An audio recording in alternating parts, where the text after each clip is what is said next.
ਤੁਸੀਂ ਸੁਣ ਰਹੇ ਹੋ Chawla news network Toronto CNN Toronto.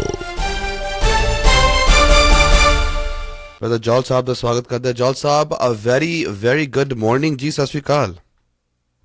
जी अर्श, बहुत मेहरबानी। सारे श्रोता दर्शकों ਨੂੰ ਜੀ ਆਇਆਂ ਨੂੰ ਜੀ ਮਿਹਰਬਾਨੀ। ਜੌਲ ਸਾਹਿਬ ਪਹਿਲੀ ਖਾਸ ਖਬਰ ਜੋ ਕੱਲ ਚਰਚਾ ਦੇ ਵਿੱਚ ਆਈ ਐਂਡ ਸਾਰੇ ਜਾਣੇ ਜਿਹੜੇ ਵੈਨਕੂਵਰਸ ਵਾਲੇ ਜਿਹੜੇ ਨਿਵਾਸੀ ਨੇ ਜਾਂ ਜਿਹੜੇ ਜਿਨ੍ਹਾਂ ਨੇ ਟਿਕਟਾਂ ਇੰਡੀਆ ਤੋਂ ਵੈਨਕੂਵਰ ਦੀ ਕਰਾਈਆਂ ਨੇ ਵਾਇਆ 에ਅਰ ਕੈਨੇਡਾ, ਕਾਫੀ ਹਲਚਲ ਹੋ ਰਹੀ ਹੈ ਜੀ। Air India cancels Delhi to Moscow flights, air Canada suspends Vancouver to Delhi direct flights. ਇਹ ਕੀ ਗੱਲਬਾਤ ਹੋ ਰਹੀ ਹੈ ਜੀ ਜੌਲ ਸਾਹਿਬ? ਅਰਸ਼ ਦੇਖੋ ਵੀ ਇਹ 24 ਫਰਵਰੀ ਤੋਂ ਜੋ ਜੰਗ ਚੱਲ ਰਹੀ ਹੈ ਯੂਕਰੇਨ ਦੇ ਵਿੱਚ, ਰਸ਼ੀਆ ਦਾ ਅਟੈਕ ਹੈ, ਜਿੱਥੇ ਕਾਫੀ ਸਾਰੀਆਂ ਆਪਾਂ ਦੇਖ ਰਹੇ ਹਾਂ ਕਿ ਰਿਸਟ੍ਰਿਕਸ਼ਨਜ਼ ਆ ਜਿਹਦਾ ਕਿ ਰੂਸ ਤੇ ਕਿੰਨਾ ਕੁ ਅਸਰ ਪਿਆ ਉਹਦੇ ਰੂਸੀ ਜਾਣਨ, ਪਰ ਦੁਨੀਆ ਭਰ ਤੇ ਜਿਹੜਾ ਅਸਰ ਪੈ ਰਿਹਾ ਵੀ ਜਿਹੜੇ ਇਹ ਰੂਸ ਦਾ ਵਿਸ਼ਾਲ ਆਕਾਸ਼ ਆ ਬੰਦ ਹੋਣ ਕਰਕੇ ਖਾਸ ਤੌਰ ਤੇ ਜਿਹੜੀਆਂ ਇਹ ਵੈਸਟਰਨ ਏਅਰਲਾਈਨਜ਼ ਆ ਤੇ ਯੂਕਰੇਨ ਦਾ ਵੀ ਜਿਹੜਾ ਸਕਾਈ ਆ ਜੀ ਇੱਥੇ ਜੰਗ ਹੋਣ ਕਰਕੇ ਵੀ ਉੱਥੋਂ ਦੀ ਵੀ ਲੰਘਿਆ ਨਹੀਂ ਜਾ ਸਕਦਾ ਜਹਾਜ਼ ਨੂੰ, ਤੇ ਤਦ ਕਰਕੇ ਵੀ ਜਾਣੀ ਇਹ ਅੱਜ ਵੀ ਵੈਸੇ ਨਾ 에ਅਰ ਇੰਡੀਆ ਨੇ ਵੀ ਫਲਾਈਟਾਂ ਆਪਣੀਆਂ ਰੱਦ ਕੀਤੀਆਂ ਜਿਹੜੀਆਂ ਕਿ ਮਾਸਕੋ ਨੂੰ ਜਾਂਦੀਆਂ ਸੀਗੀਆਂ, ਤੇ ਅੱਜ ਤੁਰੰਤ ਪ੍ਰਭਾਵ ਤੋਂ ਹੀ ਜਾਣੀ ਉਹਨਾਂ ਨੇ ਆਪਣੀ ਜਿਹੜੀ ਫਲਾਈਟ ਆ ਜਾਣੀ ਸੀ ਮਾਸਕੋ ਨੂੰ ਉਹ ਇੱਕ ਰੱਦ ਕੀਤੀ, ਤੇ ਨਾਲ ਫਿਰ ਜਿਹੜੀਆਂ ਫਲਾਈਟਸ ਆ ਜਾਣੀ ਆਉਣ ਵਾਲੇ ਸਮੇਂ ਲਈ ਵੀ ਹਾਲ ਦੀ ਘੜੀ ਉਹਨਾਂ ਨੇ ਕੈਂਸਲ ਕੀਤੀਆਂ ਨੇ। ਉਹਦੇ ਵਿੱਚ ਟੈਕਨੀਕਲ ਇਸ਼ੂ ਇਹ ਦੱਸਿਆ ਗਿਆ ਵੀ ਜਿਹੜਾ ਫਲਾਈਟ ਦੀ ਇੰਸ਼ੋਰੈਂਸ ਹੁੰਦੀ ਆ ਵੀ ਉਹ ਪੋਲਿਸੀ ਹੁਣ ਵੈਲਿਡ ਨਹੀਂ ਰਹੀ ਰਸ਼ੀਆ ਦੇ ਸਕਾਈਜ਼ ਦੇ ਵਿੱਚ, ਸੋ ਤਦ ਕਰਕੇ ਵੀ ਜਿਹੜਾ ਹੁਣ ਫਲਾਈਟਸ ਆ ਇਹ ਰਸ਼ੀਆ ਨਹੀਂ ਜਾ ਸਕਦੀਆਂ। ਤੇ ਪਰ ਭਾਰਤ ਸਰਕਾਰ ਨੇ ਅਜੇ ਜਿਹੜਾ ਵੀ ਰੂਸ ਦੀ ਏਅਰਲਾਈਨ ਆ ਐਰੋਫਲੋਟ ਉਹਦੇ ਤੇ ਕੋਈ ਪਾਬੰਦੀ ਜਿਹੜੀ ਆ ਉਹ ਨਹੀਂ ਲਾਈ, ਤੇ ਇਹਦੇ ਕਰਕੇ ਅਮਰੀਕਾ ਵੱਲੋਂ ਵੀ ਹੁਣ ਵੈਸੇ ਅੱਜ ਪਤਾ ਲੱਗ ਰਿਹਾ ਵੀ ਕੁਰਕੀ ਮਾਰੀ ਗਈ ਆ ਭਾਰਤ ਨੂੰ ਵੀ ਆਪਣੀ ਸਥਿਤੀ ਜਿਹੜੀ ਆ ਰਸ਼ੀਆ ਦੇ ਬਾਰੇ ਉਹ ਸਪਸ਼ਟ ਕਰਨ ਵੀ ਉਹਨਾਂ ਦਾ ਸਟੈਂਡ ਕੀ ਆ। ਸੋ ਲੱਗ ਰਿਹਾ ਆਉਣ ਵਾਲੇ ਦਿਨਾਂ ਦੇ ਵਿੱਚ ਇਹ ਵੀ ਥੋੜਾ ਇਸ਼ੂ ਪਕੇਗਾ। ਪਰ ਇਹਦੇ ਨਾਲ ਹੀ ਵੀ ਜਿਹੜੀ ਇਹ ਸਿਚੁਏਸ਼ਨ ਤੁਸੀਂ ਵੈਨਕੂਵਰ ਤੋਂ ਦਿੱਲੀ ਵਾਲੀ ਫਲਾਈਟ ਹਫ਼ਤੇ 'ਚ 5 ਦਿਨ ਚੱਲਦੀ ਸਿੱਧੀ ਇਹ ਜਾਂਦੀ ਸੀਗੀ ਓਵਰ ਰਸ਼ੀਅਨ ਸਕਾਈਜ਼, ਪਰ ਫਿਰ ਇਹ ਜੰਗ ਲੱਗਣ ਤੋਂ ਬਾਅਦ ਇਹਨਾਂ ਨੂੰ ਬਦਲਵਾਂ ਰੂਟ ਲੈਣਾ ਪਿਆ ਜੀ। ਬਦਲਵਾਂ ਰੂਟ ਇੱਕ ਤੇ ਲੰਬਾ ਸੀਗਾ, ਜ਼ਿਆਦਾ ਟਾਈਮ ਲੱਗਦਾ ਸੀਗਾ, ਫਿਰ ਜਿਹੜਾ ਤੇਲ ਪਵਾਉਣ ਲਈ ਉਹਨਾਂ ਨੂੰ ਰਾਹ 'ਚ ਰੁਕਣਾ ਵੀ ਪੈਂਦਾ ਸੀਗਾ। ਸੋ ਉਹਦੇ ਕਰਕੇ ਉਹ ਕਹਿੰਦੇ ਜੀ ਵੀ ਇਹ ਜਿਹੜੀ ਫਲਾਈਟ ਆ ਹੁਣ ਸਾਡੇ ਵਾਸਤੇ ਵਾਈਬਲ ਨਹੀਂ ਰਹੀ। 에ਅਰ ਕੈਨੇਡਾ ਨੂੰ ਲੱਗਿਆ ਜੀ ਵੀ ਆਮ ਤੌਰ ਤੇ ਵੈਸੇ ਤੇ ਸਾਰਾ ਸਾਲ ਆ ਨਾ ਅਰਸ਼ੇ ਜਹਾਜ਼ ਕਹਿੰਦੇ ਵੀ ਭਰ ਕੇ ਹੀ ਜਾਂਦਾ ਤਕਰੀਬਨ, ਤੇ ਦਿੱਲੀ ਤੋਂ ਵੈਨਕੂਵਰ ਤੇ ਵੈਨਕੂਵਰ ਤੋਂ ਦਿੱਲੀ ਰੂਟ ਕਾਫੀ ਪਾਪੂਲਰ ਆ ਜੀ। ਪਰ ਹੁਣ ਜਾਣੀ ਕਿ ਜੰਗ ਕਰਕੇ ਇਹ ਹਾਲ ਦੀ ਘੜੀ ਸਿਚੁਏਸ਼ਨ ਹੈਗੀ ਆ, ਤੇ ਦੂਸਰਾ ਇਹ ਕਿਉਂਕਿ ਅੱਗੇ ਸਮਰ ਆ ਰਹੀ ਆ, ਤੇ ਸਮਰ ਦੇ ਵਿੱਚ ਇਹ ਸਮਝਿਆ ਜਾਂਦਾ ਵੀ ਜਿਹੜਾ ਆਕਾਸ਼ ਦੇ ਵਿੱਚ ਹਵਾਵਾਂ ਦਾ ਰੁਖ ਵੀ ਇਸ ਤਰ੍ਹਾਂ ਬਦਲਦਾ ਕਿ ਜਿਹੜੀ ਇਹ ਫਲਾਈਟ ਆ ਹੋਰ ਵੀ ਚਲਾਉਣੀ ਔਖੀ ਹੋ ਜਾਊਗੀ ਬਦਲਵੇਂ ਰੂਟ ਦੇ ਉੱਤੇ। ਤਦ ਕਰਕੇ 에ਅਰ ਕੈਨੇਡਾ ਨੇ ਇਹ ਡਿਸੀਜਨ ਬਣਾਇਆ ਵੀ ਅਸੀਂ 2 ਜੂਨ ਤੋਂ ਲੈ ਕੇ 6 ਸਤੰਬਰ ਤੱਕ ਇਹ ਜਿਹੜੀ ਫਲਾਈਟ ਆ ਜੀ ਇਹਨੂੰ ਸਸਪੈਂਡ ਰੱਖਾਂਗੇ। ਸੋ ਵੈਨਕੂਵਰ ਦਿੱਲੀ ਸਿੱਧੀ ਫਲਾਈਟ ਨਹੀਂ ਜਾਊਗੀ ਜੀ। ਸੋ ਇਸ ਕਰਕੇ ਇਹ ਆ ਜੀ ਵੀ ਆਪਾਂ ਦੇਖਦੇ ਹਾਂ ਵੀ ਇਹ 14 ਕੁ ਘੰਟੇ ਪਹਿਲਾਂ ਫਲਾਈਟ ਨੂੰ ਇਸ ਨੂੰ ਲੱਗਦੇ ਹੁੰਦੀ ਸੀਗੇ, ਤੇ ਹਫ਼ਤੇ 'ਚ 5 ਦਿਨ ਲਗਾਤਾਰ ਇਹ ਚੱਲਦੀ ਹੁੰਦੀ ਸੀ ਜੀ। ਪਰ ਹੁਣ ਇਹ ਸਤੰਬਰ ਤੋਂ ਬਾਅਦ ਦੁਬਾਰਾ ਸ਼ੁਰੂ ਹੋਣ ਦੀ ਸੰਭਾਵਨਾ ਹੈਗੀ ਆ। ਉਦੋਂ ਵੀ ਲੇਕਿਨ ਕਿ ਲੱਗ ਰਿਹਾ ਵੀ ਦੇਖਿਆ ਹੀ ਜਾਊਗਾ ਵੀ ਜੰਗ ਜਿਹੜੀ ਆ ਇਹ ਟਲ ਜਾਂਦੀ ਆ ਜਾਂ ਕੀ ਮਾਹੌਲ ਬਣਦਾ ਵੀ ਜੇ ਅੱਜ ਵਾਰ ਇਹ ਹਾਲਾਤ ਰਹਿੰਦੇ ਨੇ ਵੀ ਰਸ਼ੀਆ ਦਾ ਇਹ ਜਿਹੜਾ ਸਕਾਈ ਆ ਉਹ ਨਹੀਂ ਖੁੱਲ੍ਹਦਾ ਏਅਰਲਾਈਨਸ ਵਾਸਤੇ, ਤੇ ਫਿਰ ਇਹ 에ਅਰ ਕੈਨੇਡਾ ਦਾ ਡਿਸੀਜਨ ਕੀ ਹੋਏਗਾ ਇਹ ਆਉਣ ਵਾਲੇ ਸਮੇਂ ਦੀ ਗੱਲ ਆ। ਪਰ ਹਾਲ ਦੀ ਘੜੀ ਜੇ 2 ਜੂਨ ਤੋਂ ਬਾਅਦ ਫਲਾਈਟ ਜਿਹੜੀ ਆ ਉਹ ਨਹੀਂ ਜਾਣੀ ਆ ਇਹਦੇ ਨਾਲ ਹੀ। ਪਰ ਜਿਹੜਾ ਇਹ ਟੋਰੰਟੋ ਤੋਂ ਦਿੱਲੀ ਨੂੰ ਤੇ ਮੌਂਟਰੀਅਲ ਤੋਂ ਦਿੱਲੀ ਨੂੰ ਸਿੱਧੀਆਂ ਫਲਾਈਟਾਂ ਚੱਲਦੀਆਂ, ਇਹ ਹਰ ਹਫ਼ਤੇ 11 ਫਲਾਈਟਾਂ ਜਿਹੜੀਆਂ ਜੀ ਵੀ ਭਰ ਕੇ ਜਹਾਜ਼ੇ ਜਾ ਰਹੇ ਆ ਜੀ। ਉਹ ਜਿਹੜੀਆਂ ਫਲਾਈਟਾਂ ਤੇ ਕੋਈ ਅਸਰ ਨਹੀਂ ਪੈਣਾ, ਇਹ ਪਹਿਲਾਂ ਵਾਂਗੂ ਜਿੱਦਾਂ ਜਾ ਰਹੀਆਂ ਸੀਗੀਆਂ ਉਦਾਂ ਹੀ ਹੁਣ ਤੱਕ ਜਿਹੜੀਆਂ ਜਿੱਥੇ ਜਾਂਦੀਆਂ ਰਹਿਣਗੀਆਂ ਜੀ। ਸੋ ਇੱਕੋ ਇੱਕ ਜਿਹੜੀ ਇਹ ਫਲਾਈਟ ਜਾਣੀ ਕੈਨੇਡਾ ਤੋਂ ਹਾਲ ਦੀ ਘੜੀ ਸਸਪੈਂਡ ਹੋਈ ਆ ਇਹ ਵੈਨਕੂਵਰ ਤੋਂ ਦਿੱਲੀ ਵਾਲੀ ਆ, ਤੇ ਬਾਕੀ ਦੀਆਂ ਜਿਹੜੀਆਂ ਦਿੱਲੀ ਨੂੰ ਫਲਾਈਟਸ ਇੱਥੋਂ ਜਾ ਰਹੀਆਂ ਡਾਇਰੈਕਟਲੀ ਜਾ ਰਹੀਆਂ ਜਾਂ ਇਨਡਾਇਰੈਕਟਲੀ ਵਾਇਆ ਯੂਰਪ ਹੋ ਕੇ ਲੋਕ ਜਾ ਰਹੇ ਆ ਵੀ ਉਹ ਆਮ ਵਾਂਗ ਜਾਂਦੀਆਂ ਰਹਿਣਗੀਆਂ। ਜੌਲ ਸਾਹਿਬ, Ontario liberal leader Steven Del Duca ji ਨੇ ਕਿਹਾ ਹੈ ਕਿ ਕੋਵਿਡ ਦੇ ਮਹਾਮਾਰੀ ਦੇ ਵਿੱਚ ਕੇਸਿਸ ਵੱਧ ਰਹੇ ਨੇ ਜੀ, ਸਕਾਈ ਰੌਕਟਿੰਗ ਕਈ ਜਗ੍ਹਾ ਤੇ ਹੋ ਰਹੇ ਨੇ, ਤੇ ਮਾਸਕਸ ਸਕੂਲ, ਫਾਰਮੇਸੀਜ਼ ਅਤੇ ਗਰੋਸਰੀ ਸਟੋਰਸ ਦੇ ਵਿੱਚ ਵਾਪਸ ਲੈ ਕੇ ਆਉਣੇ ਚਾਹੀਦੇ ਨੇ। ਅਰਸ਼ੇ ਨਾਲ ਹੁਣ ਕਾਫੀ ਦੇਖੋ ਚਰਚਾ ਚੱਲ ਰਹੀ ਆ ਹਰ ਲੈਵਲ ਤੇ ਹੀ ਵੀ ਕੀ ਸਿਚੁਏਸ਼ਨ ਬਣੇ। ਗਵਰਨਮੈਂਟ ਵੀ ਥੋੜਾ ਵਾਚ ਤੇ ਕਰ ਰਹੇ ਆ, ਪਰ ਨਾਲ ਉਹ ਥੋੜੇ ਕੌਨਫੀਡੈਂਟ ਆ ਹਾਲ ਦੀ ਘੜੀ। ਉਧਰ ਜਿੱਥੇ ਸਟੀਵਨ ਡੈਲ ਡੂਕਾ ਤੁਹਾਨੂੰ ਪਤਾ ਵੀ ਵਿਰੋਧੀ ਤੇ ਰਿਹਾ, ਉਹਨਾਂ ਨੇ ਤੇ ਆਲੋਚਨਾ ਹੀ ਕਰ ਸਕਦੇ ਆ, ਤੇ ਉਹਨਾਂ ਨੇ ਕਿਹਾ ਜੀ ਸਾਨੂੰ ਸਾਇੰਸ ਦੀ ਗੱਲ ਸੁਣਨੀ ਚਾਹੀਦੀ ਹੈ, ਤੇ ਉਧਰੋਂ ਪ੍ਰੀਮੀਅਰ ਡਗਫੋਰਡ ਜਾਂ ਗਵਰਨਮੈਂਟ ਕ੍ਰਿਸਟੀਨ ਏਲੀਅਨ ਕੱਲ ਵੀ ਉਹਨਾਂ ਦੀ ਸਟੇਟਮੈਂਟ ਸੀਗੀ ਕਿ ਉਹ ਸੁਣਦੀ ਸਾਇੰਸ ਦੀ ਗੱਲ ਆ, ਸਾਇੰਸ ਦੀ ਗੱਲ ਸੁਣ ਕੇ ਜਾਣੀ ਕਿ ਉਹਨਾਂ ਨੇ ਮਾਸਕ ਜਿਹੜੇ ਆ ਉਹ ਹਟਾਏ ਸੀਗੇ।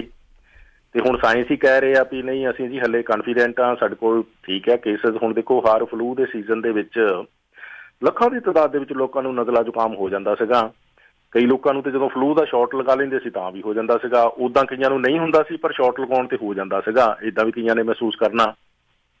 ਪਰ ਕਿਉਂਕਿ ਕਈ ਲੋਕ ਬਿਮਾਰ ਹੁੰਦੇ ਸੀ ਅਰਸ਼ ਠੀਕ ਹੋ ਜਾਂਦੇ ਸੀਗੇ, ਇਸ ਕਰਕੇ ਵੀ ਕੋਈ ਖਤਰੇ ਦੀ ਘੰਟੀ ਨਹੀਂ ਸੀ ਵੱਜਦੀ ਵੀ ਕੋਈ ਰਿਸਟ੍ਰਿਕਸ਼ਨਸ ਲਾਉਣੀਆਂ ਪੈਣ।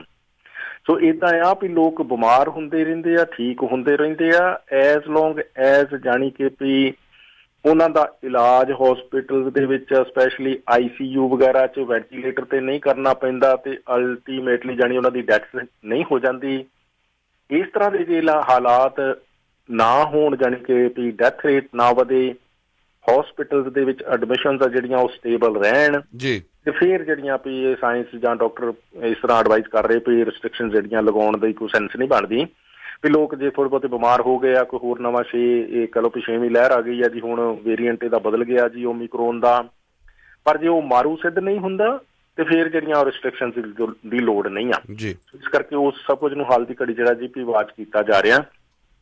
ਪਰ ਲੇਕਿਨ ਕੁੱਲ ਮਿਲਾ ਕੇ ਇਹ ਲਿਬਰਲ ਪਾਰਟੀ ਦੇ ਜਾਣੀ ਆਗੂ ਦੇ ਵੱਲੋਂ ਅੱਜ ਡਿਮਾਂਡ ਕੀਤੀ ਗਈ ਆ, ਜਿਸ ਤਰ੍ਹਾਂ ਤੁਸੀਂ ਦੱਸਿਆ ਵੀ ਸਕੂਲਾਂ ਦੇ ਵਿੱਚ, ਗਰੋਸਰੀ ਸਟੋਰਸ ਦੇ ਵਿੱਚ ਤੇ ਹੋਰ ਜਾਣੀ ਪਬਲਿਕ ਪਲੇਸਿਸ ਦੇ ਉੱਤੇ ਜਿਹੜਾ ਮਾਸਕ ਆ ਇਹ ਦੁਬਾਰਾ ਲੈ ਆਉਂਦਾ ਜਾਣਾ ਚਾਹੀਦਾ ਕਿਉਂਕਿ ਕੇਸਿਸ ਬੜੀ ਤੇਜ਼ੀ ਨਾਲ ਵੱਧ ਰਹੇ ਆ ਜੀ। ਦੇਖੋ ਜੀ ਵੀ ਇਹ ਟੈਕਨੋਲੋਜੀ ਦਾ ਕਮਾਲ ਹੈ। ਇੱਕ ਸਮਾਂ ਦੇਖੋ ਪੰਜਾਬ ਦੇ ਲੋਕਾਂ ਨੇ, ਭਾਰਤ ਦੇ ਲੋਕਾਂ ਨੇ ਦੇਖਿਆ ਵੀ ਜਦੋਂ ਆਕਾਸ਼ਵਾਣੀ ਤੋਂ ਕਿਤੇ ਖਬਰਾਂ ਦਾ ਬੁਲੇਟਿਨ ਆ ਜਾਣਾ ਤੇ ਉਹ ਸੁਣਨਾ, ਉਹਨੂੰ ਉਡੀਕਣਾ, ਫਿਰ ਦੂਰਦਰਸ਼ਨ ਆਇਆ ਤਾਂ ਉਸ ਤਰੀਕੇ ਦੇ ਨਾਲ ਦੂਰਦਰਸ਼ਨ ਦੀ ਬੜੀ ਪਪੂਲੈਰਿਟੀ ਹੋਈ, ਹੋਰ ਕੁਝ ਹੁੰਦਾ ਹੀ ਨਹੀਂ ਸੀਗਾ। ਜੀ ਜੀ ਜੀ ਜੀ ਜੀ ਜੀ। ਫਿਰ ਹੌਲੀ ਹੌਲੀ ਉੱਥੇ ਕੇਬਲ ਟੈਲੀਵਿਜ਼ਨ ਦਾ ਯੁੱਗ ਆਇਆ, ਜਿਹੜਾ ਆ ਸੋਸ਼ਲ ਮੀਡੀਆ ਜਾਣੀ ਵਧਣ ਤੋਂ ਬਾਅਦ ਸਾਰਾ ਕੁਛ ਹੀ ਜਾਣੀ ਕਹ ਲਓ ਵੀ ਇਹ ਐਂਡਰੋਇਡ ਦੇ ਰਾਹੀਂ ਹੁਣ ਵਰਲਡ ਵਾਈਡ ਹੱਥਾਂ ਦੇ ਵਿੱਚ ਹੀ ਲੋਕਾਂ ਕੋਲ ਆ ਗਿਆ ਜੀ।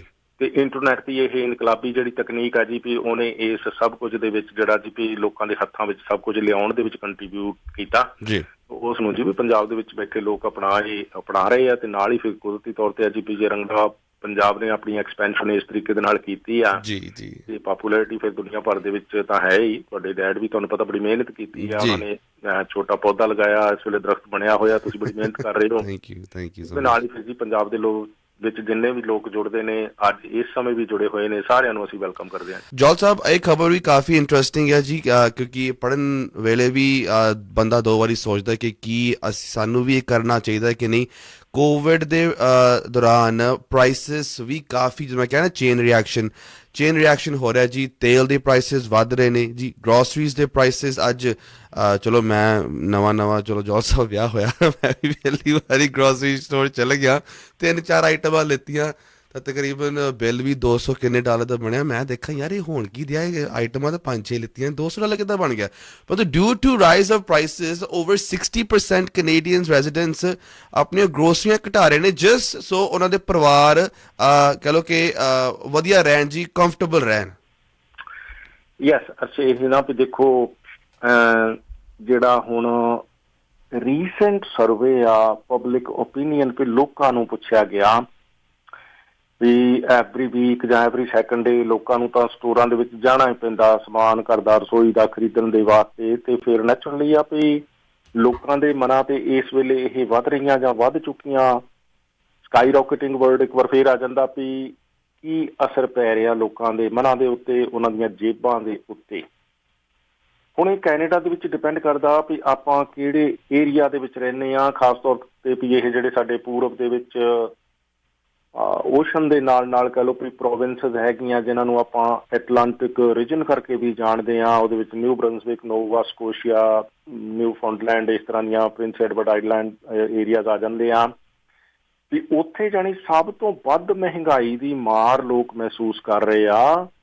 ਮਤਲਬ ਕਿ ਵੀ 71-72% ਤੱਕ ਲੋਕਾਂ ਨੂੰ ਲੱਗ ਰਿਹਾ ਵੀ ਇਹ ਜਿਹੜੀਆਂ ਵਧੀਆਂ ਹੋਈਆਂ ਸਟੋਰਾਂ ਦੇ ਵਿੱਚ ਕੀਮਤਾਂ ਆ ਹਰ ਚੀਜ਼ ਵਸਤ ਦੀਆਂ ਵੀ ਉਹਦੇ ਕਰਕੇ ਹੁਣ ਓਨਾ ਹੀ ਕੀ ਖਰੀਦਦਾਰੀ ਕੀਤੀ ਜਾ ਰਹੀ ਹੈ ਜਿੰਨੀ ਕੁ ਬਹੁਤ ਜ਼ਰੂਰੀ ਹੋਵੇ, ਤੇ ਜਾਂ ਫਿਰ ਵੀ ਬਹੁਤ ਜ਼ਿਆਦਾ ਜਿਹੜੇ ਵੀ ਸਵਾਦਲੇ ਪਕਵਾਨ ਟੇਬਲ ਤੇ ਸਿਰਜਣ ਲਈ ਕਿਉਂਕਿ ਜ਼ਿਆਦਾ ਪੈਸੇ ਖਰਚਣੇ ਪੈਣੇ ਆ ਇਸ ਕਰਕੇ ਲੋਕ ਜਾਣੀ ਪੰਜਾਬੀ 'ਚ ਕਿਹਾ ਜਾ ਸਕਦਾ ਵੀ ਦਾਲ ਰੋਟੀ ਨਾਲ ਹੀ ਗੁਜ਼ਾਰਾ ਕਰਨ ਵਾਲੀ ਗੱਲ ਹੋਈ ਪਈ ਹੈ ਕਈ ਥਾਵਾਂ ਤੇ, ਖਾਸ ਤੌਰ ਤੇ ਜਿਹੜੇ ਜੀ ਵੀ ਲੋ ਇਨਕਮ ਜਾਂ ਮਿਡਲ ਇਨਕਮ ਫੈਮਲੀਜ਼ ਹੈਗੀਆਂ। ਸੋ ਇਹਦੇ ਨਾਲ ਹੀ ਇਹ ਹੈ ਜੀ ਵੀ ਫਿਰ ਇਹ ਐਟਲਾਂਟਿਕ ਪ੍ਰੋਵਿੰਸਸ ਤੋਂ ਬਾਅਦ ਜਿਹੜਾ ਸਭ ਤੋਂ ਵੱਧ ਅਸਰ ਫਿਰ ਇਹ ਮਹਿੰਗਾਈ ਦਾ ਲੋਕ ਮਹਿਸੂਸ ਕਰ ਰਹੇ ਉਹ ਹੈਗਾ ਪ੍ਰੇਰੀਜ਼, ਜਿਹਨੂੰ ਆਪਾਂ ਕਹਿ ਦਿੰਦੇ ਹਾਂ ਮੈਨੀਟੋਬਾ ਸਸਕਾਚਵਾਨ ਏਰੀਆ ਜੀ। ਉੱਥੇ ਵੀ ਆਲਮੋਸਟ ਇਕੁਅਲੀ ਜਾਣੀ ਕਿ 70% ਦੇ ਆਸ-ਪਾਸ ਲੋਕ ਜਿਹੜੇ ਜੀ ਪੀ ਇਸ ਮਹਿੰਗਾਈ ਦੀ ਮਾਰ ਨੂੰ ਬੜੀ ਬੁਰੀ ਤਰ੍ਹਾਂ ਮਹਿਸੂਸ ਕਰ ਰਹੇ ਆ। ਤੇ ਇਦਾਂ ਹੀ ਫਿਰ ਅਲਬਰਟਾ ਦੇ ਵਿੱਚ ਨਾਲ ਲੱਗਦੀ ਜਿਹੜੀ ਉਹਨਾਂ ਦੀ ਪ੍ਰੋਵਿੰਸਸ ਆ ਉੱਥੇ ਵੀ 65% ਦੇ ਆਸ-ਪਾਸ ਲੋਕ ਜਿਹੜੇ ਆ ਜੀ ਪੀ ਇਹ ਮਹਿੰਗਾਈ ਦੀ ਮਾਰ ਨੂੰ ਮਹਿਸੂਸ ਕਰ ਰਹੇ ਆ। ਸਾਡੇ ਇੱਥੇ ਓਨਟਾਰੀਓ ਦੇ ਵਿੱਚ ਓਨਾ ਬੁਰਾ ਤੇ ਹਾਲ ਨਹੀਂ ਆ, ਪਰ ਅੱਧੇ ਤੋਂ ਜ਼ਿਆਦਾ ਲੋਕ ਫਿਰ ਵੀ ਜੀ ਪੀ ਹੁਣ ਇਹ 60-61% ਤੱਕ ਲੋਕਾਂ ਨੂੰ ਲੱਗਦਾ ਆ ਵੀ ਬਹੁਤ ਔਖਾ ਹੋ ਰਿਹਾ ਇਸ ਮਹਿੰਗਾਈ ਦੇ ਸਮੇਂ ਦੇ ਵਿੱਚ ਗੁਜ਼ਾਰਾ ਕਰਨਾ, ਗਰੋਸਰੀਜ਼ ਜਿਹੜੀਆਂ ਜੀ ਪੀ ਇਹ ਅਫੋਰਡ ਕਰਨਾ। ਉਧਰ ਬ੍ਰਿਟਿਸ਼ ਕੰਪੀਆ ਦੇ ਵਿੱਚ ਵੀ 56% ਤੱਕ ਲੋਕ ਹੈਗੇ ਆ। ਕੁਬੈਕ ਦੇ ਵਿੱਚ ਸਭ ਤੋਂ ਘੱਟ ਲੋਕ ਆ ਜੇ ਕੰਪੈਰੇਟਿਵਲੀ ਦੇਖਿਆ ਜਾਵੇ, 52% ਦੇ ਆਸ-ਪਾਸ ਲੋਕ ਜਿਹੜੇ ਆ ਜੀ ਪੀ ਉੱਥੇ ਇਹ ਮਹਿੰਗਾਈ ਦੀ ਮਾਰ ਨੂੰ ਜਿਹੜਾ ਜੀ ਪੀ ਬਹੁਤ ਗੰਭੀਰ ਸਮੱਸਿਆ ਸਮਝ ਰਹੇ ਆ। ਸੋ ਖਾਸ ਤੌਰ ਤੇ ਇਹ ਆ ਜੀ ਵੀ ਪਹਿਲਾਂ ਜਿਹੜਾ ਸਸਤੇ ਸਮਾਨ ਨੂੰ ਲੱਭਣਾ ਜਾਂ ਫਿਰ ਸੇਲਾਂ ਉਡੀਕਣਾ, ਉਹ ਸੇਲਾਂ ਇੱਕ ਤੇ ਹੁਣ ਆਪਾਂ ਆਮ ਦੇਖਦੇ ਹਾਂ ਵੀ ਸਪਲਾਈ ਚੇਨ ਟੁੱਟੀ ਹੋਈ ਹੋਣ ਕਰਕੇ ਕੋਵਿਡ ਦੇ ਸਮੇਂ ਦੇ ਦੌਰਾਨ ਅਜੇ ਵੀ ਜਿਹੜੀ ਉਹ ਨਹੀਂ ਦੁਬਾਰਾ ਇੱਕ ਤਰੀਕੇ ਨਾਲ ਦੁਬਾਰਾ ਨੋਰਮਲ ਹਜੇ ਤੱਕ ਹੋ ਸਕੀ, ਤਦ ਕਰਕੇ ਵੀ ਇਹ ਸੇਲਾਂ ਵੀ ਪਹਿਲਾਂ ਦੇ ਮੁਕਾਬਲੇ ਬਹੁਤ ਘੱਟ ਜਾਂ ਨਹੀਂ ਲੱਗ ਰਹੀਆਂ ਆ। ਤੇ ਉਸ ਕਰਕੇ ਵੀ ਲੋਕਾਂ ਨੂੰ ਹੁਣ ਸਸਤਾ ਸਮਾਨ ਜਿਹੜਾ ਜੀ ਮਿਲਣਾ ਲੱਭਣਾ ਔਖਾ ਹੋਇਆ ਪਿਆ। ਪਹਿਲਾਂ ਤੇ ਗੱਡੀ ਭਜਾ ਕੇ ਕਦੀ ਐ ਨੂੰ ਕਦੀ ਆਉਣ ਨੂੰ ਜੇ ਇੱਕ ਜਗ੍ਹਾ ਤੇ ਕੋਈ ਡਾਲਰ ਸਸਤਾ ਬਟਰ ਦੁੱਧ ਲੱਗਾ ਤੇ ਉਧਰ ਨੂੰ ਆਪਾਂ ਜਾਂਦੇ ਹੁੰਦੇ ਆ, ਜੇ ਤੇਲ ਭਾਵੇਂ ਉਹ ਤੋਂ ਵੱਧ ਫੂਕ ਦਈਏ। ਪਰ ਕੁੱਲ ਮਿਲਾ ਕੇ ਜਾਣੀ ਹੁਣ ਵੀ ਤੇਲ ਵੀ ਜਿੱਦਾਂ ਤੁਸੀਂ ਦੱਸਿਆ ਵੀ ਇਹ ਖਰੀਦਣਾ ਕਿਹੜਾ ਟੈਂਕੀ ਭਰਾਉਣਾ ਸੌਖਾ ਆ, ਤੇ ਉਹ ਵੀ ਜਾਣੀ ਕਿ ਹੁਣ ਸੋਚ ਕੇ ਜੇ ਕਿਤੇ ਬਹੁਤ ਜਾਣਾ ਜ਼ਰੂਰੀ ਹੋਵੇ ਤੇ ਫੇਰ ਹੀ ਗੱਡੀ ਕੱਢੀ ਜਾਂਦੀ ਆ, ਨਹੀਂ ਤੇ ਕਈ ਦਾ ਫਿਰ ਰਹਿਣ ਹੀ ਦਿਓ ਹਨਾ। ਇਸ ਤਰ੍ਹਾਂ ਦਾ ਜਾਣੀ ਸੁਭਾਅ ਆ ਜਿਹੜਾ ਲੋਕਾਂ ਦੇ ਵਿੱਚ ਡਿਵੈਲਪ ਜ਼ਿਆਦਾ ਹੋ ਗਿਆ ਹੁਣ। ਕੁੱਲ ਮਿਲਾ ਕੇ ਜਾਣੀ ਕਿ ਪਿਛਲੇ ਸਮੇਂ ਦੇ ਦੌਰਾਨ ਇਹ ਸਟੈਟਸ ਕੈਨੇਡਾ ਵੀ ਮੰਨਦੇ ਆ ਵੀ 6.5% ਤੱਕ ਜਿਹੜੀਆਂ ਪ੍ਰਾਈਸਿਸ ਆ ਜੀ ਪੀ ਗਰੋਸਰੀਜ਼ ਦੀਆਂ ਇਹ ਸਾਡੇ ਇੱਥੇ ਸਟੋਰਾਂ ਦੇ ਵਿੱਚ ਵਧੀਆਂ। ਤੇ ਇਹ ਨਹੀਂ ਮਹਿਸੂਸ ਕਰਨਾ ਚਾਹੀਦਾ ਵੀ ਜਿਹੜੇ 30-40 ਹਜ਼ਾਰ ਜਾਂ $50,000 $60,000 ਸਾਲ ਦੇ ਵਿੱਚ ਬਣਾਉਂਦੇ ਨੇ ਲੋਕ ਵੀ ਉਹਨਾਂ ਨੂੰ ਜ਼ਿਆਦਾ ਮਹਿੰਗਾਈ ਲੱਗਦੀ ਹੋਊਗੀ। ਸਮਝਿਆ ਜਾਂਦਾ ਵੀ ਜਿਹੜੇ ਲੋਕ $1 ਲੱਖ ਤੱਕ ਇੱਥੇ ਜੀ ਪੀ ਕਮਾ ਰਹੇ ਆ ਸਾਲਾਨਾ, ਉਹਨਾਂ ਤੇ ਇਸ ਮਹਿੰਗਾਈ ਦਾ ਬੜਾ ਅਸਰ ਪੈ ਰਿਹਾ ਤੇ ਉਹ ਲਗਭਗ ਆਪਣਾ ਜਿਹੜਾ ਜੀ ਪੀ ਇਹ ਸਟੋਰਾਂ ਦੇ ਵਿੱਚੋਂ ਰਸੋਈ ਦਾ ਸਮਾਨ ਖਰੀਦਣ ਦੇ ਵਿੱਚ ਕਾਫੀ ਕਟੌਤੀਆਂ ਕਰਕੇ ਆਪਣੇ ਆਪ ਨੂੰ ਸਰਵਾਈਵ ਕਰ ਰਹੇ ਆ ਜੀ। ਜੌਲ ਸਾਹਿਬ, ਆਹ ਖਬਰ ਤਾਂ ਸਾਡੇ ਤੇ ਢੁੱਕਦੀ ਹੈ ਜੀ, ਸਾਡੇ ਰੀਅਲਟਰਸ ਦੇ ਉੱਤੇ, ਐਂਡ ਆਈ ਥਿੰਕ ਜਿਹੜੇ ਰੀਅਲਟਰਸ ਆ ਉਹ ਵੀ ਹੁਣ ਚੁਕੰਨੇ ਹੋ ਜਾਣ। ਫਲਿੱਪਿੰਗ ਐਂਡ ਬਲਾਈਂਡ ਬਿਡਿੰਗ, ਜਿਹਨੂੰ ਅਸੀਂ ਮਲਟੀਪਲ ਆਫਰ ਕਹਿੰਦੇ ਆ, ਅੱਜ ਅਨਾਊਂਸਮੈਂਟ ਹੋਣ ਜਾ ਰਹੀ ਹੈ ਜਸਟ ਸੋ ਕਿ ਰੈਜ਼ੀਡੈਂਸ਼ੀਅਲ ਪ੍ਰੋਪਰਟੀਜ਼ ਐਵਰੇਜ ਦੇ ਵਿੱਚ ਰਹਿਣ ਐਂਡ ਜ਼ਿਆਦਾ ਉਛਲ ਨਾ, ਬਿਕਾਜ਼ ਇਸ 3-4 ਮਹੀਨਿਆਂ ਦੇ ਵਿੱਚ ਤਾਂ ਅਨਪ੍ਰੈਡਿਕਟੇਬਲ ਪ੍ਰਾਈਸਿਸ ਵਧੀਆਂ ਨੇ। ਅੱਜ ਬਜਟ ਪ੍ਰੈਜ਼ੈਂਟ ਹੋਵੇਗਾ ਜੀ ਪਾਰਲੀਮੈਂਟ ਦੇ ਵਿੱਚ ਤਕਰੀਬਨ 4 ਵਜੇ, ਤੇ ਕਾਫੀ ਰੀਅਲਟਰਸ ਇਸ ਵੇਲੇ ਅਪਸੈਟ ਵੀ ਹੋਣਗੇ ਤੇ ਪਰ ਕਾਫੀ ਬਾਇਰਸ ਜਿਹੜੇ ਫਰਸਟ ਟਾਈਮ ਬਾਇਰਸ ਹੋਣਗੇ ਉਹ ਬਹੁਤ ਖੁਸ਼ ਹੋਣਗੇ। ਹਾਂ ਯੈਸ, ਇਹ ਜਿਹੜੀਆਂ ਪ੍ਰਾਈਸਿਸ ਆ ਵੈਸੇ ਗਰੋਸਰੀ ਨਾਲੋਂ ਵੀ ਜ਼ਿਆਦਾ ਤੇਜ਼ ਹਾਂਜੀ। ਸੋ ਇਸ ਕਰਕੇ ਮੈਂ ਨਹੀਂ ਸਮਝਾਂਗਾ ਜੀ ਕਿ ਜਿਹੜੇ ਪ੍ਰੋਫੈਸ਼ਨਲਸ ਆ ਰੀਅਲਟਰਸ ਆ ਵੀ ਉਹਨਾਂ ਨੂੰ ਪਰੇਸ਼ਾਨ ਹੈਰਾਨ ਹੋਣਾ ਚਾਹੀਦਾ, ਉਹਨਾਂ ਨੂੰ ਖੁਸ਼ ਹੋ ਜਾਣਾ ਚਾਹੀਦਾ। ਬਿਲਕੁਲ ਜੀ, I think is the best news ਹੈ ਨਾ ਵੀ ਜੇ ਇਹ ਜਾਣੀ ਭੈਣ ਭਰਾ ਅਫੋਰਡੇਬਿਲਿਟੀ ਤੋਂ ਜੇ ਤੁਸੀਂ ਗਰੋਸਰੀ ਖਰੀਦਣ ਨੂੰ ਔਖ ਮਹਿਸੂਸ ਕਰ ਰਹੇ ਹੋ ਤੇ ਮਿਲੀਅਨਸ ਆਫ ਡਾਲਰ ਦਾ ਘਰ ਕਿੱਥੋਂ ਖਰੀਦ ਲਓ 100%। ਇਸ ਕਰਕੇ ਜਿਹੜਾ ਸਾਡਾ ਯੂਥ ਹੈ, ਜਿਹੜੇ ਸਾਡੇ ਨਵੇਂ ਲੋਕ ਆ ਰਹੇ ਆ, ਜਿਹੜੀਆਂ ਘੱਟ ਇਨਕਮ ਵਾਲੀਆਂ ਫੈਮਲੀਆਂ ਆ, ਭਈ ਅਸੀਂ ਨਾ ਵੀ ਇਹ ਕੈਪੀਟਲਿਜ਼ਮ ਦੇ ਵਿੱਚ ਇੰਨੇ ਸੈਲਫਿਸ਼ ਨਹੀਂ ਨਾ ਹੋ ਸਕਦੇ। ਲੋਕਾਂ ਦੀਆਂ ਜੇਬਾਂ ਭਰੀਆਂ ਜਾ ਰਹੀਆਂ ਤੇ ਬਾਕੀ ਲੋਕ ਜਿਹੜੇ ਦੱਬੇ ਕੁਚਲੇ ਜਾ ਰਹੇ ਆ ਤੇ ਉਹਨਾਂ ਨੂੰ ਦੱਬੀ ਕੁਚਲੀ ਚੱਲੋ। ਸੋ ਤਦ ਕਰਕੇ ਮੈਂ ਮਹਿਸੂਸ ਕਰਾਂਗਾ ਵੀ ਜਿਹੜੇ ਸਾਡੇ ਪ੍ਰੋਫੈਸ਼ਨਲਸ ਹੈਗੇ ਆ, ਰੀਅਲਟਰਸ ਹੈਗੇ ਆ, ਉਹਨਾਂ ਭੈਣ ਭਰਾਵਾਂ ਨੂੰ ਤੇ ਖੁਸ਼ ਹੋ ਜਾਣਾ ਚਾਹੀਦਾ ਵੀ ਆਖਰ ਤੇ ਚਲੋ ਸਾਰੇ ਜਿਹੜੇ ਇਹ ਪਿੱਛੇ ਰਹਿ ਰਹੇ ਲੋਕ ਸੀ ਉਹਨਾਂ ਨੂੰ ਵੀ ਆਪਾਂ ਬਾਂਹ ਫੜ ਕੇ ਉਂਗਲੀ ਫੜ ਕੇ ਨਾਲ ਹੀ ਤੋਰੀ ਰੱਖਣਾ ਆ। ਸੋਸਾਇਟੀ ਇਹ ਨਹੀਂ ਹੈਗੀ ਵੀ ਕੁਛ ਲੋਕ ਜੇਬਾਂ ਭਰੀ ਜਾਣ ਤੇ ਉਹ ਆਪਣੀਆਂ ਕੱਛਾਂ ਵਜਾਈ ਜਾਣ। ਜੌਲ ਸਾਹਿਬ, ਹੁਣ ਮੈਂ ਚੁੱਪ ਹੀ ਰਹਿਣਾ। ਜਦੋਂ ਪਤਾ ਕਿ ਮੈਂ ਕੋਈ ਟੌਪਿਕ ਛੇੜ ਲਿਆ ਸੀ ਤੇ ਮੇਰੇ ਫਿਰ ਫੋਨਾਂ ਖੜਕਣ ਸ਼ੁਰੂ ਹੋ ਗਏ ਸੀ ਹੈਡ ਆਫਿਸ 'ਚ ਕਿ ਅਰਸ਼ ਕੀ ਬੋਲਦਾ ਪਿਆ। ਚਲੋ ਮੈਂ ਕਹਿੰਦਾ ਫਿਰ ਇੱਕ ਚੁੱਪ 100 ਸੌਖੀ ਹੈ, ਤੁਸੀਂ ਬੋਲ ਲਓ, ਤੁਹਾਡੇ ਪ੍ਰਤੀ ਨਹੀਂ ਕੁਛ ਹੋਵੇਗਾ। ਮੈਂ ਬੋਲਦਾ ਤਾਂ ਫਿਰ ਕਹਿੰਦੇ ਕਿ ਬੋਲਤਾ ਹੈ। ਯੈਸ, ਔਰ ਬੋਲਦੇ ਰਹਿਣਾ ਚਾਹੀਦਾ ਕਿਉਂਕਿ ਜਿਹੜੀਆਂ ਇਸ ਤਰ੍ਹਾਂ ਦੀਆਂ ਡਿਸਟਰਬਿੰਗ ਕਾਲਸ ਹੁੰਦੀਆਂ ਨਾ ਅਰਸ਼ ਜੀ, ਉਹ ਰਿਪਰੈਜ਼ੈਂਟੇਟਿਵ ਨਹੀਂ ਹੁੰਦੀਆਂ। ਸੋ ਕਿਉਂਕਿ ਵੀ ਉਹ ਰਿਪਰੈਜ਼ੈਂਟੇਟਿਵ ਨਹੀਂ ਹੁੰਦੀਆਂ, ਉਹਨਾਂ ਨੂੰ ਲੱਗਦਾ ਵੀ ਸਾਡਾ ਸੈਲਫ ਇੰਟਰਸਟ ਜਿਹੜਾ ਸਭ ਤੋਂ ਵੱਡਾ ਇੰਟਰਸਟ ਆ ਇਸ ਦੁਨੀਆ ਦੇ ਵਿੱਚ। ਪਰ ਨਹੀਂ, ਅਕਾਲ ਪੁਰਖ ਪਰਮਾਤਮਾ ਨੇ ਸਾਡੀ ਬਾਣੀ ਜੋ ਪੜ੍ਹਦੇ ਆ ਰੋਜ਼, ਜੋ ਮੱਥਾ ਟੇਕਦੇ ਆ, ਉਹ ਕੁਛ ਹੋਰ ਸਮਝਾਉਂਦੀ ਆ ਸਾਨੂੰ ਜੀ। ਅਸੀਂ ਆਏ ਹਾਂ ਇਸ ਲੁਕਾਈ ਦੇ ਵਿੱਚ ਮਨੁੱਖਤਾ ਵਾਸਤੇ ਆਸਾਨੀਆਂ ਪੈਦਾ ਕਰਨ ਵਾਸਤੇ, ਜੀ, ਉਹਨਾਂ ਦੀ ਬੈਟਰ ਲਾਈਫ ਕਰਨ ਵਾਸਤੇ। ਹੋਰਨਾਂ ਲੋਕਾਂ ਲਈ ਆਸਾਨੀਆਂ ਪੈਦਾ ਕਰਾਂਗੇ, ਉਹਨਾਂ ਦੀ ਲਾਈਫ ਬੈਟਰ ਕਰਾਂਗੇ, ਸਾਡੀ ਆਪਣੇ ਆਪ ਹੋਵੇਗੀ। ਜੀ, ਅਸੀਂ ਸ਼ੁਰੂਆਤ ਨਹੀਂ ਕਰਨੀ ਕਿ ਲਾਈਫ ਮੇਰੀ ਬੈਟਰ ਹੋਵੇ, ਮੇਰੇ ਵਾਸਤੇ ਆਸਾਨੀ ਹੋਵੇ। ਉਹ ਤਾਂ ਚਲੋ ਕਿਸੇ ਕਿਸੇ ਰੂਪ ਦੇ ਵਿੱਚ ਹੁੰਦਾ ਹੀ ਰਹਿੰਦਾ, ਪਰ ਜਦੋਂ ਤੁਸੀਂ ਹੋਰਨਾਂ ਵਾਸਤੇ ਇਹ ਸਭ ਕੁਝ ਕਰਦੇ ਜਾਂਦੇ ਹੋ, ਤੁਹਾਨੂੰ ਪਤਾ ਵੀ ਨਹੀਂ ਲੱਗਦਾ ਕਿ ਇਹ ਸਭ ਕੁਝ ਤੁਹਾਡੇ ਆਪਣੇ ਲਈ ਕਿਵੇਂ ਹੋਣਾ ਸ਼ੁਰੂ ਹੋ ਜਾਂਦਾ। ਰਾਈਟ। ਸੋ ਇਸ ਕਰਕੇ ਇਹ ਕਾਲਸ ਨੂੰ ਡਿਸਟਰਬਿੰਗ ਕਿਹਾ ਜਾ ਸਕਦਾ, ਸੈਲਫਿਸ਼ ਕਿਹਾ ਜਾ ਸਕਦਾ, ਨਾਟ ਰਿਪਰੈਜ਼ੈਂਟੇਟਿਵ ਕਿਹਾ ਜਾ ਸਕਦਾ ਸੀ, ਤੇ ਨਾਲ ਫਿਰ ਗੁਰੂ ਸਾਹਿਬ ਦੀ ਸਿੱਖਿਆ ਦੇ ਅਨੁਕੂਲ ਵੀ ਨਹੀਂ ਕਿਹਾ ਜਾ ਸਕਦਾ। ਸੋ ਤਦ ਕਰਕੇ ਇਹ ਬਹੁਤ ਜ਼ਰੂਰੀ ਹੈ ਕਿ ਆ ਜਿਹੜਾ ਮਤਲਬ ਆਪੋ ਧਾਪੀ ਪਈ ਹੋਈ ਹੈ ਮਕਾਨਾਂ ਦੀ ਖਰੀਦ ਵੇਚ ਦੇ ਵਿੱਚ, ਇਹਨੂੰ ਨੱਥਣਾ ਸਮੇਂ ਦੀ ਲੋੜ ਹੈ। ਜੇ ਪਿੱਛੇ ਰਹਿ ਰਹੇ ਭੈਣ ਭਰਾਵਾਂ ਨੂੰ ਨਾਲ ਅਸੀਂ ਬਾਂਹ ਫੜ ਕੇ ਜੋੜਨਾ, ਤੇ ਵਾਕਈ ਜੇ ਅਸੀਂ ਸਰਬੱਤ ਦੇ ਭਲੇ ਵਾਲੀ ਕੌਮ ਆ ਤਾਂ, ਜੇ ਅਸੀਂ ਵਾਕਈ ਸਰਬੱਤ ਦੇ ਭਲੇ ਵਾਲੇ ਲੋਕ ਕੈਨੇਡੀਅਨ ਸੁਸਾਇਟੀ ਹੈਗੇ ਆ, ਤੇ ਸਾਨੂੰ ਸਰਬ ਸਾਂਝੀਵਾਲਤਾ ਦੀ ਗੱਲ ਕਰਨੀ ਪਏਗੀ। ਬਿਲਕੁਲ ਬਿਲਕੁਲ ਜਲ ਸਾਹਿਬ, ਤੁਹਾਡੇ ਨਾਲ ਆਪਣਾ ਖੀਸਾ ਭਰ ਕੇ ਤੇ ਅਸੀਂ ਆਪਣਾ ਘਰ ਵੱਡਾ ਕਰਕੇ, ਆਪਣਾ ਕਾਫਲਾ ਵੱਡਾ ਕਰਕੇ, ਤੇ ਫਿਰ ਮਤਲਬ ਇਹ ਆ ਨਾ ਵੀ ਜੇ ਲੱਗੀ ਆਪਣੇ ਕਾਲਜੇ ਅਜੇ ਛੁਰੀ ਨਹੀਂ, ਤੇ ਮਤਲਬ ਇਹ ਨਹੀਂ ਵੀ ਸ਼ਹਿਰ ਦੀ ਹਾਲਤ ਬੁਰੀ ਨਹੀਂ ਹੈ। ਇਹ ਦੂਜਿਆਂ ਦੇ ਘਰਾਂ ਨੂੰ ਲੱਗੀ ਬਸੰਤਰ ਨਹੀਂ ਤੇ ਅਸੀਂ ਦੇਖੀ ਜਾਣੀ। ਆਪਾਂ ਕੋਸ਼ਿਸ਼ ਕਰਨੀ ਆ ਵੀ ਇਹ ਜੇ ਲੱਗੀ ਹੋਈ ਆ ਤੇ ਇਹਨੂੰ ਥੋੜਾ ਬੁਝਾਇਆ ਜਾਵੇ, ਠੱਲਿਆ ਜਾਵੇ, ਹਨਾ ਜੀ। ਮਤਲਬ ਆ LMIA ਦਾ ਕਿੱਡਾ ਗੰਦਗੀ ਦਾ ਨਾਲਾ ਵਗ ਰਿਹਾ ਸੀ। ਹੈ ਕਿਸੇ ਦੀ ਹਿੰਮਤ, ਗੈਰਤ, ਜੁਰਤ? ਆਪਾਂ ਕਿੱਡੀ ਵੱਡੀ ਕੌਮ ਆ ਵੀ ਕੋਈ ਬੋਲਿਆ? ਉਦਾਂ ਹੀ ਗੱਲੀ ਬਾਤੀ ਬਸ ਠੀਕ ਹੈ ਜੀ, ਸਾਰੇ ਕਰ ਰਹੇ, ਹਰੇਕ ਕਰ ਰਹੇ, ਸਾਰੇ ਕਰ ਰਹੇ, ਹਰੇਕ ਕਰ ਰਹੇ। ਹੁਣ ਪੂਰੀ ਤਰ੍ਹਾਂ ਮਤਲਬ ਅਸੀਂ ਠੱਲਣ ਦੀ ਕੋਸ਼ਿਸ਼ ਦੇ ਵਿੱਚ ਆ। ਬਹੁਤ ਵੱਡੀ ਹੱਦ ਤੱਕ ਉਹ ਗੰਦਾ ਨਾਲਾ ਠੱਲਿਆ ਜਾ ਚੁੱਕਾ ਹੈ, ਤੇ ਆਈ ਵਿਲ ਮੇਕ ਸ਼ੋਰ ਵੀ ਆਉਣ ਵਾਲੇ ਸਮੇਂ 'ਚ ਇਹ ਠੱਲਿਆ ਰਵੇ। ਆਈ ਵਿਲ ਮੇਕ ਸ਼ੋਰ, ਹਨਾ।